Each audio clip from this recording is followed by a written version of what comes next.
அனைவருக்கும் வணக்கம். இன்னைக்கு என்ன வீடியோல பார்க்க போறீங்கன்னா, குளியல் பொடி தயாரிக்கலான்னு இருக்கேன். குளியல் பொடி வீட்டிலேயே செஞ்சு நான் அப்பப்போ யூஸ் பண்ணிப்போம்.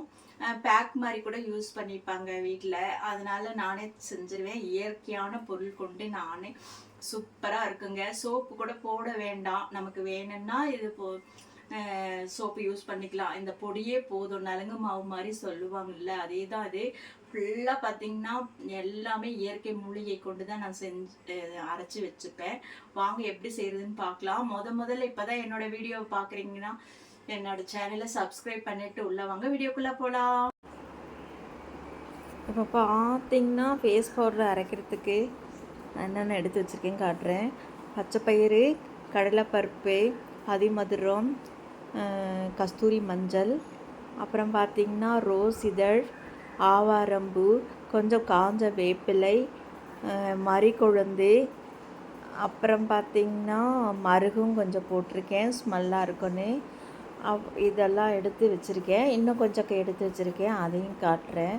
இப்போ இதெல்லாம் க்ளீன் பண்ணிவிட்டு நம்ம நிழலில் காய வச்சுட்டு அப்புறம் அரைக்கணும். கொஞ்சம் பச்சரிசியும் எடுத்து வச்சுருக்கேன் பாருங்கள். அப்புறம் பார்த்திங்கன்னா இது சந்தனக்கட்டை, 100 வருஷத்துக்கு முன்னாடி உள்ள கட்டை இது. இதை கொஞ்சம் கட் பண்ணி உரசி கொஞ்சம் கொஞ்சமாக சீவி நம்ம அந்த பவுடருக்குள்ளே போட்டு அரைச்சிக்கலாம். சந்தனம் போடும்போது இன்னும் நல்லா சாஃப்டாக ஸ்கின் நல்லா இருக்கும். சரிங்களா? இதெல்லாம் இப்போ கொஞ்சம் க்ளீன் பண்ணிக்கலாம். ஆனால் நிழலே கொஞ்சம் காய வச்சு தான் எடுத்திருக்கேன் பருப்பெல்லாம்.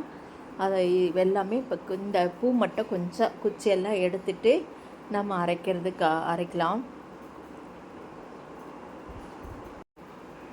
அப்புறம் பாருங்கள், இப்போ க்ளீன் பண்ணிட்டேன். ஆவாரம்பூ, ரோஸ் இதழ், வெட்டிவேர், அதிமதுரம், அப்புறம் ஜாதிக்காய், மாசிக்காய், கோரக்கிழங்குன்னு சொல்லுவாங்களா அது. அப்புறம் முக்கியமான ஒரு பொருள் ஒன்று பாருங்கள், பாதாம் எடுத்து வச்சுருக்கேன். இப்போ பார்த்திங்கன்னா நான் மிக்ஸியில் எல்லாத்தையும் போட்டு அரைச்சிட்டு வந்திருக்கேன். இதெல்லாம் வறுக்கலாம் கூடாது, அப்படியே தான் காய வச்சு நம்ம அரைக்கணும். அரைச்சிட்டு வந்திருக்கேன். எப்படி இருக்குது பாருங்கள் கலராக. இதை நம்ம ஒரு சல்லடையில் நல்லா சலிச்சு எடுத்துக்கலாம். இப்போ பார்த்திங்கன்னா நல்லா நெய்ஸாக அரைச்சிட்டு வந்தாச்சு. இப்போது சலிச்சுக்கலாம்.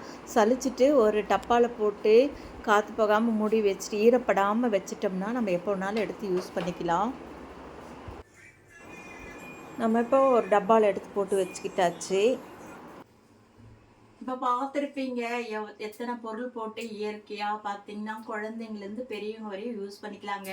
நம்ம பாலோ இல்லைன்னா ரோஸ் வாட்டரோ தயிரோ விட்டு கூட பேக் மாதிரி கூட நம்ம போட்டுக்கலாம். அவ்வளோ நல்லதுங்க. முகத்துக்கு ஷைனிங்காகவும் முகத்தில் இருக்க கருப்பெல்லாம் எடுக்கும். அந்தளவுக்கு இதில் எல்லா பொருளும் போட்டிருக்கேன். உங்களுக்கு இந்த வீடியோ பிடிச்சிருக்கும்னு நினைக்கிறேன். பிடிச்சிருந்தா லைக் பண்ணுங்கள், ஷேர் பண்ணுங்கள், அப்படியே என்னோட சேனலை சப்ஸ்கிரைப் பண்ணுங்கள். பாய்.